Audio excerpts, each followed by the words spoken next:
کسی قسم کا نقصان نہ پہنچا دیں، کیونکہ وہ صاف الفاظ میں کہہ چکی تھی کہ وہ اسے کبھی اس گھر کی بہو تسلیم نہیں کریں گی۔ 2 مرتبہ بالاج نے ڈیرے سے نکلنے کی کوشش کی، مگر نوکروں نے اسے روک لیا۔ نہیں سائیں، ہم آپ کو اس موسم میں نہیں جانے دیں گے۔ باہر بہت تیز بارش ہے اور گرج چمک ہو رہی ہے۔ خدا نہ خواستہ راستے میں کچھ ہو گیا تو، اور گاڑی کچی مٹی میں پھنس گئی تو آپ اسے کیسے نکالیں گے؟ بہتر ہے موسم ٹھیک ہونے کا انتظار کریں، پھر آپ چلے جائیے گا۔ ویسے بھی بالاج حویلی سے نکلتے وقت کسی نوکر کو اپنے ساتھ نہیں لایا تھا، کیونکہ اس نے یہی سوچا تھا کہ زمینوں کا کام نپٹا کر جلد واپس آ جائے گا، مگر حساب کتاب اور دیگر معاملات دیکھتے دیکھتے اسے کافی دیر ہو گئی تھی، اور پھر اچانک بارش نے اسے وہیں روک لیا تھا۔ ڈیرے پر صرف 2 نوکر موجود تھے، اور وہ بھی اس کے ساتھ نہیں جا سکتے تھے، کیونکہ وہاں موجود مویشیوں کی دیکھ بھال انہی کے ذمے تھی۔ اب رات گہری ہوتی جا رہی تھی، اور بالاج خانزادہ کی بے چینی بڑھتی جا رہی تھی۔ وہ بار بار اپنے موبائل کی اسکرین کو دیکھتا، کبھی کھڑکی کے پاس جا کر بارش کا شور سنتا، اور کبھی کمرے میں بے مقصد چہل قدمی کرنے لگتا۔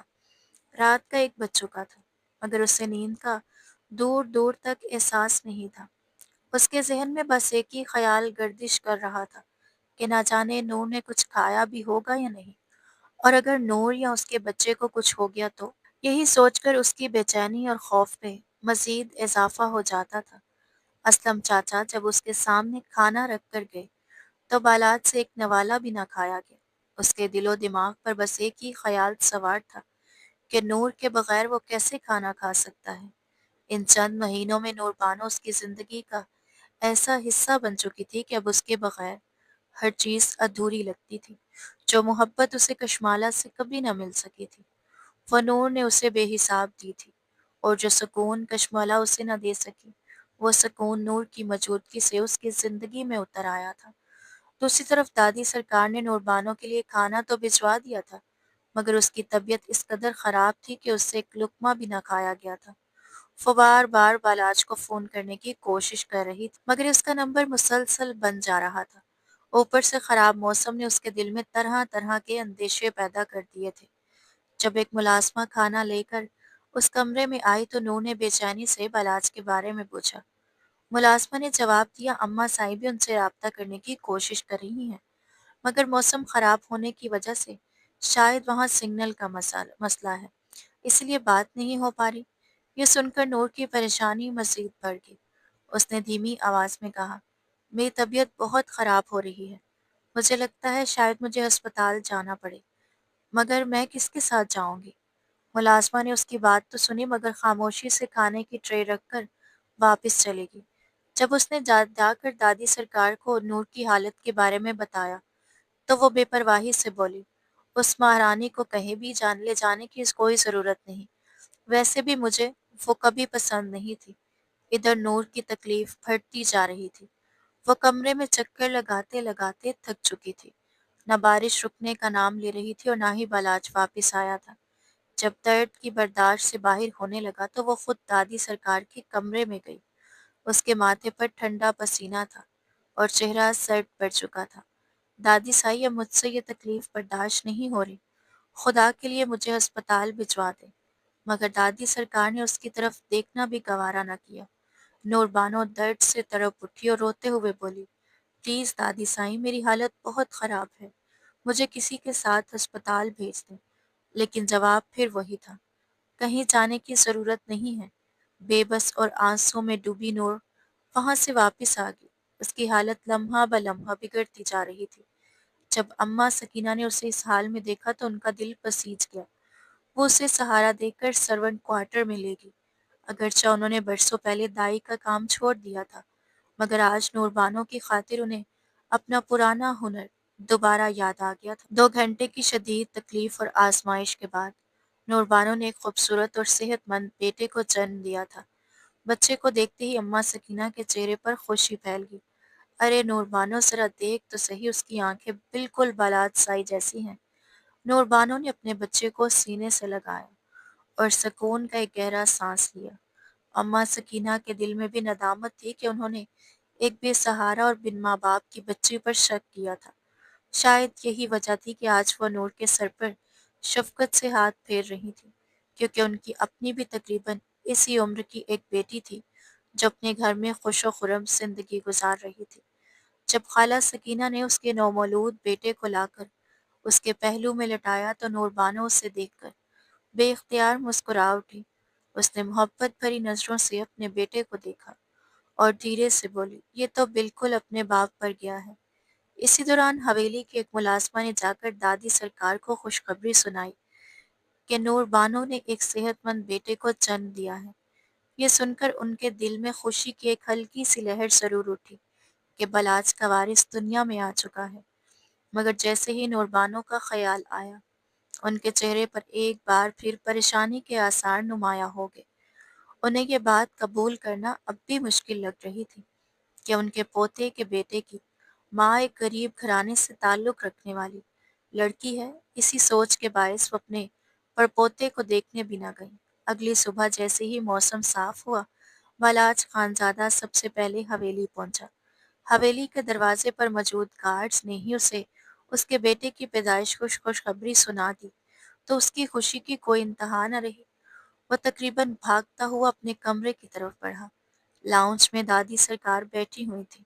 اس نے جلدی سے انہیں سلام کیا اور اوپر اپنے کمرے کی طرف چلا گیا، مگر کمرہ خالی دیکھ کر اس کی پریشانی بڑھ گئی۔ تبھی خالہ سکینہ نے اسے بتایا، نور بانو تو سرونٹ کوارٹر میں ہے۔ یہ سن کر بالاج نے حیرت اور غصے سے دادی سرکار کی طرف دیکھا۔ اماں سائیں، یہ میں کیا سن رہا ہوں؟ آپ نے نور بانو کو دوبارہ سرونٹ کوارٹر میں بھیج دیا؟ مجھے آپ سے یہ امید نہیں تھی کہ میری ایک رات کی غیر موجودگی میں آپ اس کے ساتھ ایسا سلوک کریں گے۔ یہ کہتے ہوئے وہ تیزی سے سرونٹ کوارٹر کی طرف بڑھ گیا۔ راستے میں خالہ سکینہ نے اس سے بتایا، رات کو نور بانو کی طبیعت بہت زیادہ خراب ہو گئی تھی، مگر دادی سرکار نے اسے اسپتال لے جانے سے انکار کر دیا، اس لیے میں نے اسے اپنے کوارٹر میں لے آئی۔ سائیں، میں بھی بیٹیوں والی ہوں۔ اس پر مجھے رحم آ گیا تھا۔ بلال جیسے ہی اندر داخل ہوا، اس نے سب سے پہلے جھک کر نور بانو کے ماتھے پر بوسہ دیا اور پھر اپنے بیٹے کو گود میں اٹھا لیا۔ اس کی آنکھوں میں خوشی چمک رہی تھی۔ میں بہت خوش ہوں نور بانو، تم نے مجھے میرا وارث دیا ہے، تم نے مجھے میرا بیٹا دیا ہے۔ وہ اپنے بیٹے کو سینے سے لگائے بار بار اسے پیار کر رہا تھا۔ کچھ دیر بعد اس نے ایک فیصلہ کر لیا۔ اس نے حویلی کے ایک ملازمہ کو حکم دیا کہ اس کا اور نور بانو کا ضروری سامان پیک کر دیا جائے۔ جب ملازمہ سامان لے کر سیڑھیاں اتر رہی تھی تو دادی سرکار حیرت سے اسے دیکھنے لگی۔ یہ کیا ہو رہا ہے؟ ملازمہ نے ادب سے جواب دیا، اماں سائیں، سائیں بالاج نے یہ سامان پیک کرنے کے لیے کہا ہے۔ یہ سن کر دادی سرکار کے چہرے پر پریشانی چھا گئی، کیونکہ بالاج کے سوا اس دنیا میں ان کا کوئی اپنا نہیں تھا۔ اتنے میں بالاج اندر آیا اور نوکروں سے بولا، یہ سامان گاڑی میں رکھ دو اور نور بی بی کو بھی گاڑی میں بٹھا دو۔ دادی سرکار نے بے چینی سے پوچھا، تم کہاں جا رہے ہو؟ بالاج نے مضبوط لہجے میں جواب دیا، میں شہر والے گھر جا رہا ہوں اور اب میں اور نور بانو وہیں رہیں گے۔ آپ نے کل رات جو کیا وہ ٹھیک نہیں تھا۔ اگر نور بانو کو یا میرے بیٹے کو کچھ ہو جاتا تو میں کبھی خود کو اور آپ کو معاف نہ کر پاتا، لیکن اب مجھے آپ پر اعتبار نہیں رہا۔ دادی سرکار کی آنکھوں سے آنسو بہنے لگے۔ تمہیں اپنی دادی پر اعتبار نہیں رہا، جس نے تمہیں اتنے پیار اور محبت سے پالا؟ تم نہیں جانتے کہ میں نے کتنی راتیں جاگ جاگ کر تمہاری پرورش کی ہے۔ بالاج نے گہرا سانس لیتے ہوئے کہا، میں یہ بات اچھی طرح جانتا ہوں اماں سائیں، اور میں نے بھی ہمیشہ آپ کی ہر خوشی اور ہر خواہش کا خیال رکھا ہے۔ آپ ہی کے کہنے پر میں نے کشمالہ سے شادی کی، حالانکہ آپ جانتی تھی کہ وہ مجھے پسند نہیں تھی۔ صرف آپ کی خوشی کے لیے میں نے اس رشتے کو قبول کیا، ہر حال میں اس کے ساتھ سمجھوتا کیا اور اس کے ساتھ زندگی گزارنے کی کوشش بھی کی، مگر اس کے اور دوریاں کبھی ختم نہ ہو سکی۔ یہ کہتے ہوئے اس نے قریب کھڑی ملازمہ کو وہاں سے جانے کا اشارہ کیا اور پھر دادی سرکار کی طرف دیکھ کر بولا، اماں سائیں، آج تک میں نے آپ سے ایک بات چھپا رکھی ہے۔ کشمالہ کسی اور کو پسند کرتی تھی، اس لیے اس نے کبھی مجھے اپنے قریب آنے کی اجازت نہیں دی۔ ایک عورت کی عزت میرے لیے ہمیشہ اہم رہی ہے، اس لیے میں نے کبھی اسے بدنام نہیں کیا اور نہ ہی کسی سے اس بات کا ذکر کیا۔ میں نے یہی سوچا کہ اس خاندانی روایت کو توڑ دینا بہتر ہوگا تاکہ وہ ساری زندگی ایک ایسے رشتے میں بندھی نہ رہے جسے وہ دل سے قبول ہی نہیں کرتی تھی۔ پھر ایک دن ایسا ہی ہوا، میں اچانک گھر واپس آیا تو اسے ایک غیر مرد کے ساتھ فون پر بات کرتے دیکھا۔ شاید وہ لمحہ میری برداشت سے باہر تھا۔ وہ میری پسند نہیں تھی، لیکن تھی تو میری بیوی اور میری عزت۔ جب میں نے اسے ویڈیو کال پر کسی اور کے ساتھ بات کرتے دیکھا تو غصے میں آ کر میں نے اسے طلاق دے دی۔ بعد میں خاندان کے دباؤ اور رسم و رواج کی وجہ سے کاغذی کارروائی مکمل نہ ہو سکی، کیونکہ ہمارے خاندان میں طلاق کو اچھا نہیں سمجھا جاتا۔ مگر کچھ دن پہلے وہ مرحلہ بھی مکمل کر چکا ہوں۔ اب وہ اپنی زندگی کس طرح گزارتی ہے یہ اس کا فیصلہ ہے، لیکن ہر بار الزام صرف مرد پر ہی کیوں آتا ہے؟ اتنا سب کچھ ہونے کے باوجود میں نے کبھی کشمالہ کو بدنام کرنے کی کوشش نہیں کی۔ چند لمحے خاموش رہنے کے بعد اس نے نرم لہجے میں کہا، اور نور بانو تو میری پسند تھی، اسے دیکھتے ہی مجھے وہ اچھی لگنے لگی تھی۔ آپ کا پوتا اتنا بھی برا نہیں ہے اماں صاحب۔ کالج اور یونیورسٹی میں لڑکیوں کے ساتھ پڑھتے ہوئے بھی میں نے کبھی کسی سے دوستی تک نہیں کی، مگر نوربانو وہ پہلی اور واحد لڑکی تھی جسے دیکھ کر میرے دل کی دھڑکنیں بے اختیار تیز ہو گئی تھیں۔ دادی سرکار یہ سب سن کر سکتے میں آ گئی تھی۔ انہیں کشمالہ سے ایسی امید ہرگز نہیں تھی، کیونکہ وہ تو ہمیشہ یہی کہتی آئی تھی کہ بالاج اسے پسند نہیں کرتے۔ 2 سال تک اولاد نہ ہونے کی وجہ بھی دادی سرکار یہی سمجھتی رہی تھی کہ شاید قسمت ساتھ نہیں دے رہی تھی، جبکہ حقیقت یہ تھی کہ کشمالہ نے کبھی اپنے شوہر کو اپنے قریب آنے ہی نہیں دیا تھا۔ اماں سائیں اس وقت بالاج کے سامنے خود کو بے حد شرمندہ محسوس کر رہی تھی۔ انہیں احساس ہو رہا تھا کہ ان کی اپنی پسند نے بالاج کو کبھی وہ خوشی نہیں دی جس کا وہ حقدار تھا، اور آج جب وہ نوربانو کے ساتھ اپنی زندگی کی خوشیاں حاصل کرنا چاہتا تھا تو وہ خود ہی اس کی راہ میں رکاوٹ بنی ہوئی تھی۔ یہ سوچتے ہی ان کی آنکھوں سے آنسو بہنے لگے۔ ادھر بالاج گاڑی میں بیٹھ چکا تھا اور اسے سٹارٹ کرنے ہی والا تھا کہ اماں سائیں گھبرائی ہوئی بھاگتی ہوئی اس کے پاس آئیں اور بے بسی سے بولی، نہیں بالاج پتر، مجھے اکیلا چھوڑ کر مت جاؤ، تمہارے علاوہ اس دنیا میں میرا کوئی نہیں ہے۔ بالاج نے سنجیدگی سے جواب دیا، اماں سائیں میں اپنا فیصلہ کر چکا ہوں۔ مگر اماں سائیں نے فوراً اس کا ہاتھ تھام لیا اور بولی، نہیں پتر، اب ایسا نہیں ہوگا، میں نور بانو کو قبول کرتی ہوں۔ میں سب کے سامنے اس رشتے کو تسلیم کروں گی اور اس نئے مہمان کی آمد کی خوشی بھی دھوم دھام سے منائیں گے۔ پورے خاندان اور برادری کو بلایا جائے گا اور میں خود سب کے سامنے اعلان کروں گی کہ نور بانو اس گھر کی بہو ہے۔ یہ سب سن کر بالاج حیران رہ گیا، کیونکہ وہ بھی دل سے کبھی اپنی دادی کو اکیلا چھوڑ کر جانا نہیں چاہتا تھا۔ بچپن سے لے کر آج تک اماں سائیں ہی تو اس کی دنیا تھی۔ ماں باپ کے حادثاتی انتقال کے بعد انہی نے اسے محبت، شفقت اور قربانی کے ساتھ پالا تھا۔ یہ سوچ کر وہ گاڑی سے نیچے اتر آیا اور اپنے بیٹے کو نوربانو کی گود سے لے کر اماں سائیں کی باہوں میں دے دیا۔ اماں سائیں نے مسکراتے ہوئے اپنے پڑپوتے کو دیکھا تو انہیں یکدم بالاج کا بچپن یاد آ گیا۔ وہ محبت سے اس کے چہرے کو دیکھتے ہوئے بولی، بالاج پتر، یہ تو بالکل تیری ہو بہو نقل ہے۔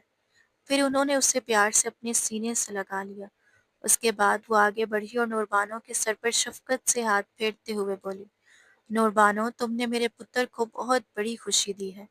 آج سے تم اس گھر کی بہو ہو اور اس گھر میں تمہارا وہی حق ہے جو کسی بھی بہو کا ہوتا ہے۔